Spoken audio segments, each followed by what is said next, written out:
नमस्कार पशुपालक मित्रांनो. तर आता आपण आलेलो आहोत जवळा या ठिकाणी गणेश क्षीरसागर यांच्या गोट फार्मला भेट द्यायला. तर आता तुम्हाला डायरेक्ट गुजरात भावनगर येथील शेळ्या भेटणार आहेत आपल्या जवळ्यामध्ये.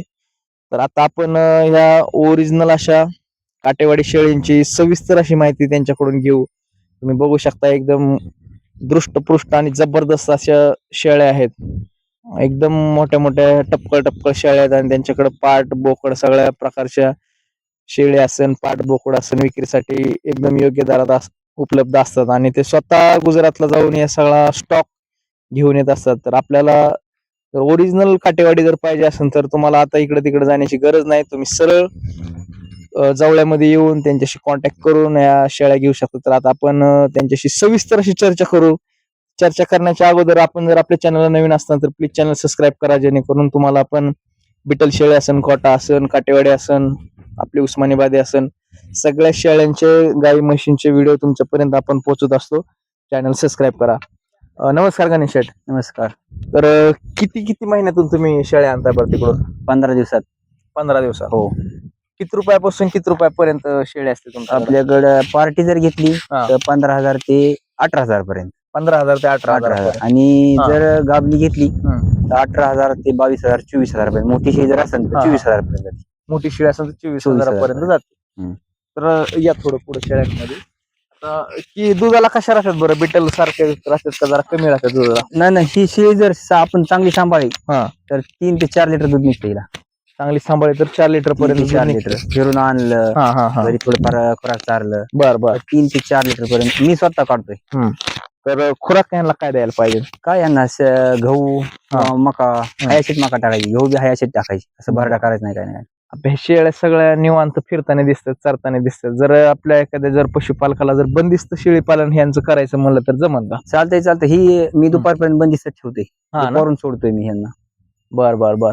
तर म्हणजे थोडं मोकळं सोडला यायलाच पाहिजे असं. हो हो हा हो. हा. बर. आता मग तुमच्याकडे आता सध्या बोकड किती आहेत विकायला? बोकड एकच आहे ती काय ती बारका. हा. त्यो आज इकडे नाही नाही राहू द्या. आणि पाटरा? पाटी 8 पाटी तर. 8 पाटीनी एक बोकड आहे. हो.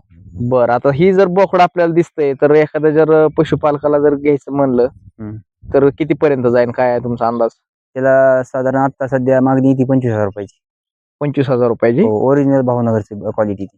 हे ना. हो. आणि पाटरांची काय किंमत राहील? पाटरा ह्या पाटी मागतात 18 हम्म. 17,000च्या आसपास ही गाभण पाट आहे ही. ही गाभण पाट आहे? हो बर बर बर. 17-18 हजारापर्यंत ही बसते म्हणायचं. हो.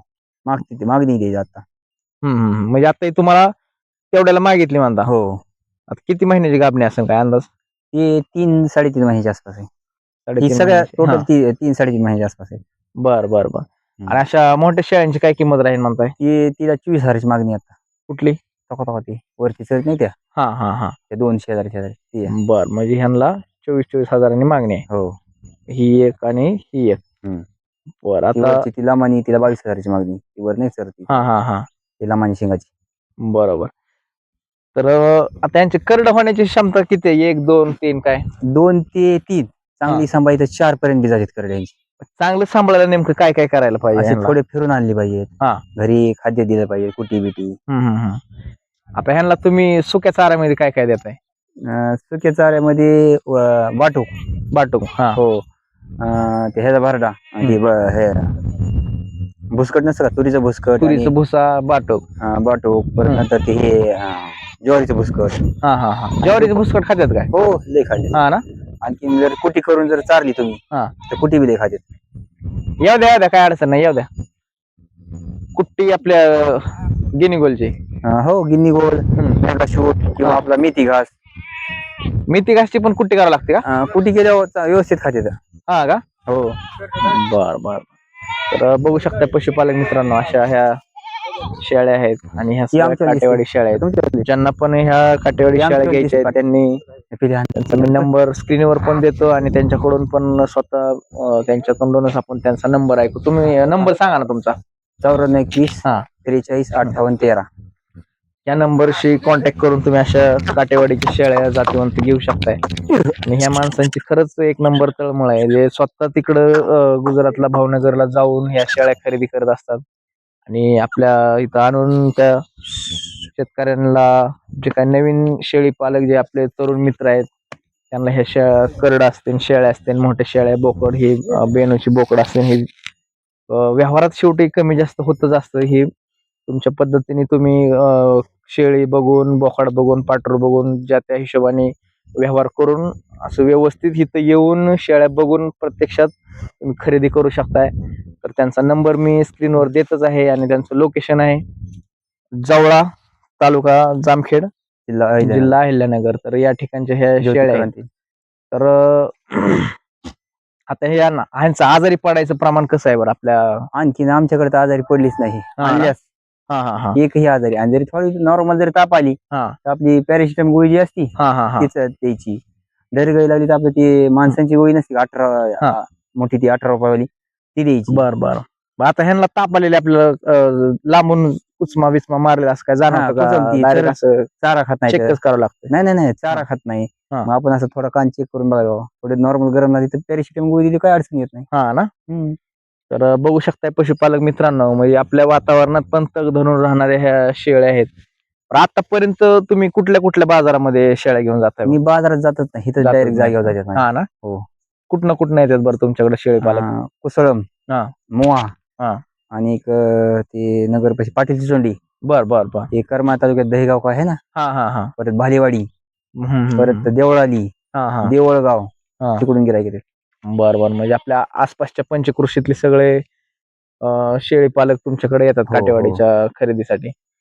तर अशा ह्या काटेवाडीच्या शेळ्या आहेत मित्रांनो. तुम्हाला पण ज्यांना कोणाला ओरिजिनल अशा काटेवाडीच्या शेळ्या पाहिजे असतील तर तुम्ही ब्रँड त्यांच्या नंबरशी कॉन्टॅक्ट करा. घ्यायची पुढं घ्या ना त्याला थोडं जवळ. बघितलं का तुम्ही, असे हे शेळ्या आहेत. टोटल यांच्या बॉडीचं स्ट्रक्चर टोटल हरणासारखं आहे आणि आपल्या शेळ्यांपेक्षा यांची मान जरा जास्तच लांब आहे. शिंग तुम्ही बघू शकता, एकदम काळविटासारखी शिंग आहेत. आणि हाईटलाही तुम्हाला व्हिडिओमध्ये जरी शेळी लहान दिसत असली तरी हाईटला एकदम जबरदस्त शेळी आहे. आणि आपल्या उस्मानाबादी शेळीपेक्षा ही शेळी डुबरात थोडी मोठी आहे आणि मानत पण लांब सडक शेळी आहे, त्यामुळे वजनाला ही जबरदस्त राहणार आहे ब्रेड.